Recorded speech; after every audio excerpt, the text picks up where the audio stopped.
Good morning, I'm Sarah Sapsanamma. Let's begin with the top stories of the hour.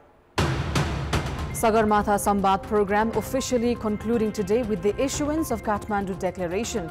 Foreign guests taken for a mountain flight.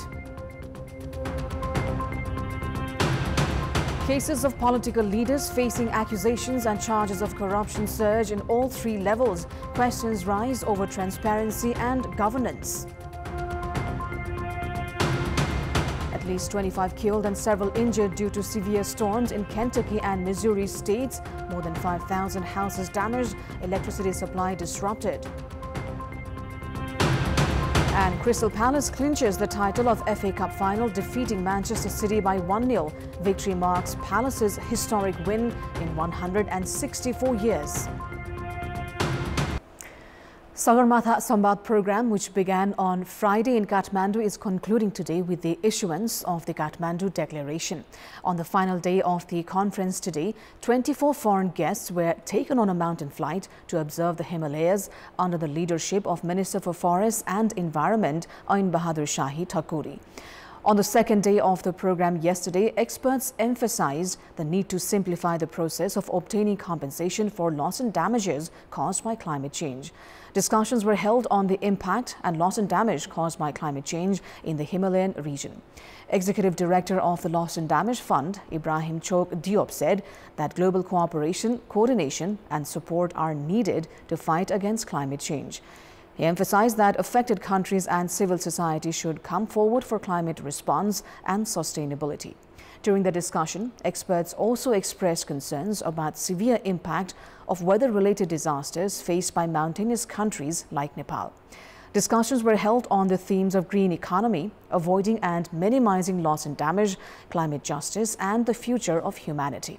A multi-stakeholder roundtable meeting on global and regional partnerships were also held yesterday.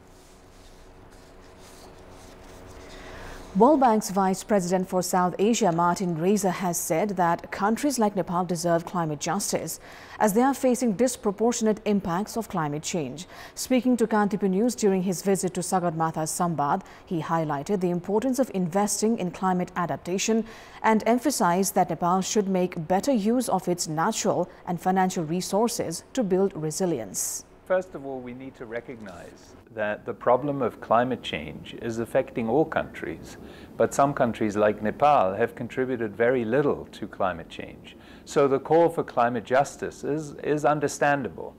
At the same time, as you mentioned, the changing global context, we are actually seeing the amounts of money allocated to overseas development assistance in the form of grants diminishing. And so I think we also need to be realistic that there is no big sums of money for climate justice at the moment available. So we need to help countries adapt using their own resources and complementing them with the resources available internationally. We're focused on adaptation in countries like Nepal. We want to make sure that people have access to the information, have access to the financing, and have access to the infrastructure that allows them to adjust. But we're also working on mitigation. So Nepal, for example, has a very successful forestry program. There are possibilities for selling carbon credits from reforestation activities in the international carbon market. We're exploring with Nepal how to do that. Nepal has big hydropower resources. That also saves, could provide renewable energy and avoid carbon emissions. It's not just accessing funds, it's using them effectively that leads to development outcomes. And there, I think in Nepal, given that the country only executes a small amount of its own capital budget and our own projects take a long time to implement, that's an area where we need to make more progress. Well, the money that we provide to Nepal comes at highly concessional terms. Actually, you can convert the loans that the IDA provides to Nepal into a loan element and a grant element. And you will find that more than 50% of the resources are actually grant element. Now, political leaders often call corruption the nation's greatest enemy, promising to eradicate it during election campaigns. However, these very leaders are increasingly implicated in corruption and financial irregularities. At present, in the House of Representatives alone, 3 lawmakers are suspended on such charges and 1 is absconding. Similar accusations plague provincial and local representatives, with some already convicted. Nepal ranks high in corruption according to Transparency International, and it's on the money laundering grey list. Despite Prime Minister Ole's pledge against corruption and daily parliamentary debates on the issue, allegations against elected officials persist. Nepali Congress lawmaker and former Communications Minister Mohan Bahadur Basnet is suspended for alleged corruption in a technology procurement. Former CPN Secretary and lawmaker Tob Bahadur Rai Maji is suspended due to charges in fake Bhutanese refugee scam. Rashtriya Swatantra Party Chair Ravi Lamichhane is facing suspension over a cooperative fraud case. Likewise, Nepali Congress lawmaker Maya Rai is accused in a cooperative fraud, and RPP lawmaker Geeta Basnet is absconding on similar charges. Former Minister and Nepali Congress lawmaker Tek Bahadur Gurung was convicted of corruption but is attending Parliament following a Supreme Court stay order. The recurring involvement of elected officials in corruption and financial irregularities is raising questions on the governance itself.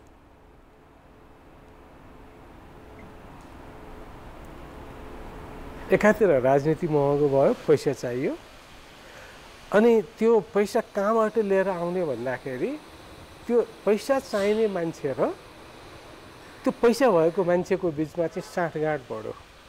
त्यो पैसा भएको मान्छे भनेको उसँग illegal पैसा छ, उसलाई अझ कमाउनु छ, उसको पन्जामा राजनीतिज्ञहरू पर्यो। दोस्रो त्यहाँ लिङ्क भयो। तेस्रो विभिन्न हाम्रो अस्थिर राजनीति सरकारको कारणले गर्दाखेरि हाम्रा संस्थाहरू कमजोर भए। कारबाही जसले गर्नुपर्ने हो ऊ कमजोर भयो। एउटा इम्प्युनिटी भन्छ, दण्डविहीनताको अवस्था भएपछि यी सबै पक्षहरू बलियो भयो। The issue extends beyond the federal level to provinces and local governments. Sudur Paschim's Minister for Industry, Tourism, Forests and Environment, Lakshman Kishore Chaudhary, resigned amid financial dealing allegations and is under investigation. Koshi Province's Internal Affairs and Law Minister Leela Ballav Adhikari also resigned following human trafficking accusations. Local representatives face a growing number of corruption and financial irregularity allegations. कानुनी संशोधन गरेर चाहिँ भ्रष्टाचार गर्नेमा देखिरहेको छ, संसद त्यसमै चाहिँ छाप लगाउने गरिरहेको छ। यसरी चाहिँ त्यो लाग्ने के भने कार्यपालिका प्रमुखको पनि चाहिँ इन्ट्रेस्ट, विपक्षी दलको प्रमुखको पनि यसमा इन्ट्रेस्ट र सभामुखको पनि इन्ट्रेस्ट भएर त्यो भएको हो नि त। यो रोक्नको लागि त तिनटै प्रमुखहरू शुद्ध भए सभा भए भनेदेखि हुन्छ, होइन भनेदेखि त अब तलको जनताले कराएर, सामाजिक सञ्जालले कराएर, मिडियाले कराएर, यहाँहरू जस्तोले चाहिँ यो भ्रष्टाचार भयो भनेर समाचार दिए भएर त कुनै सुधार हुने छाँट देखिन्न। Mayor of Sarlahi's Bagmat municipality, Bharat Thapa, and other local officials are suspended for corruption. Baglung's Thorpata municipality mayor Dev Kumar Nepali is suspended in a cooperative fraud case. Numerous other local representatives are increasingly implicated in corruption and financial irregularities. Corruption गर्नु हुँदैन। Corruption गर्यो भनेदेखि एउटा सामाजिक बहिष्कार हुन्छ, आफ्नो चाहिँ एउटा नैतिकताको प्रश्नहरू आउँछ भनेर मान्छेहरू डराउँथ्यो। संस्थाहरूमा पनि खुलेआम भ्रष्टाचार थिएन। तर पछिल्ला दिनहरूमा के देखियो भन्दाखेरि लोभी पापीहरूको चाहिँ मिलन हुन गयो। लोभी पापी जहाँ पनि हुन्छ, प्रशासनभित्र पनि छ, राजनीतिभित्र पनि छ, दुईटाको मिलन भएपछि अनि भ्रष्टाचारको रूप नै अर्को हिसाबबाट गएर अहिले त भ्रष्टाचारको कुरा गर्दाखेरि संस्थागत भइसकेको छ। These are a few cases of elected officials involved in corruption and irregularities. Many others have been convicted previously, yet the trend continues.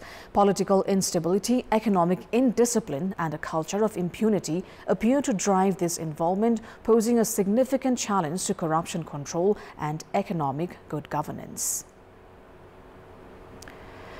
Now, 4 security organizations have been legally assigned responsibilities for the country's internal and external security.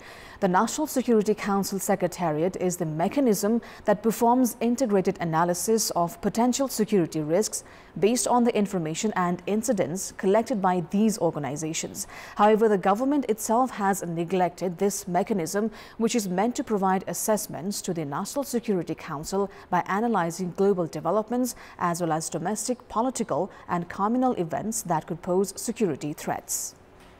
Citing increased security challenges due to tensions between India and Pakistan, a meeting of the National Security Council was held on 7th of May. The meeting to assess the challenges took place at the Secretariat of the Council. Ironically, the very mechanism where the meeting was held has been consistently ignored by the government. Even in situations where serious security challenges arise or when deployment of the Nepal Army is required, decisions are made in the National Security Council meeting attended by the Prime Minister and the Ministers of Defence, Foreign Affairs, Finance and Home Affairs, along with the Chief of Army Staff. Before making any decisions, however, the analysis of the situation is done by the Secretariat. To support such a serious and sensitive council, the Secretariat was established in Falgun of Nepalese year 2058 with officers from all 4 security agencies. During the armed conflict, the then king established the Secretariat to unify information from the Nepal Army, Nepal Police, Armed Police Force and the National Investigation Department and to develop a cohesive national security strategy. At present, this crucial mechanism, capable of analyzing regional threats and internal movements that occasionally disrupt religious and communal harmony, has been turned into a dumping ground for officials not favored by the security agencies. Experts argue that instead, skilled and professional human resources should be managed in such an important body to boost morale. त्यहाँ सुरक्षा परिषदमा बस्ने कर्मचारीलाई पहिलो नम्बरमा उत्प्रेरित हुने वातावरण हामीले सिर्जना गर्नुपर्छ। राष्ट्रिय सुरक्षा परिषदलाई सुदृढ गरेर अनि त्यस मार्फत नै सूचनाहरू परिचालन गर्ने प्रणाली हाम्रो नीति निर्माताहरूलाई जो हुनुहुन्छ अनि शासन सञ्चालनमा उहाँहरूलाई त्यो जानी प्रणाली गर्नुपर्छ। In the US, UK and even in India, the National Security Council functions as the most powerful mechanism. In Nepal, however, there have been cases where even reports prepared with great effort by the Secretariat are not taken seriously by the government. Every year, the Secretariat's founding day is celebrated. However, not only has this body related to country's security system been neglected, but there is also still no specific law regarding National Security Council. The draft of the Security Act intended to clarify the roles and authority of the Council and its Secretariat, prepared by the Ministry of Defence, is also left in a limbo. Beyond physical threats, the risk stemming from climate change, food security, geographic and cultural disruptions, and even immigration could also impact national securities. And these issues, too, can be studied by the Secretariat to help the country formulate its strategies.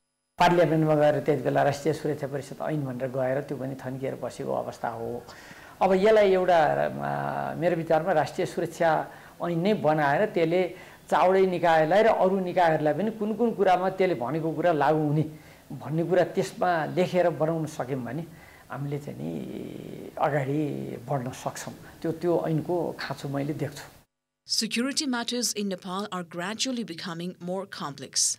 Incidents are happening both in border areas and internally, often linked to political and communal factors. In order to make the existing mechanisms effective, it is imperative on part of the government to enhance the capacity of the National Security Council Secretariat and take its reports seriously. With Pashupati Burathoki on camera, a report by Ramesh Thamala, Kathmandu.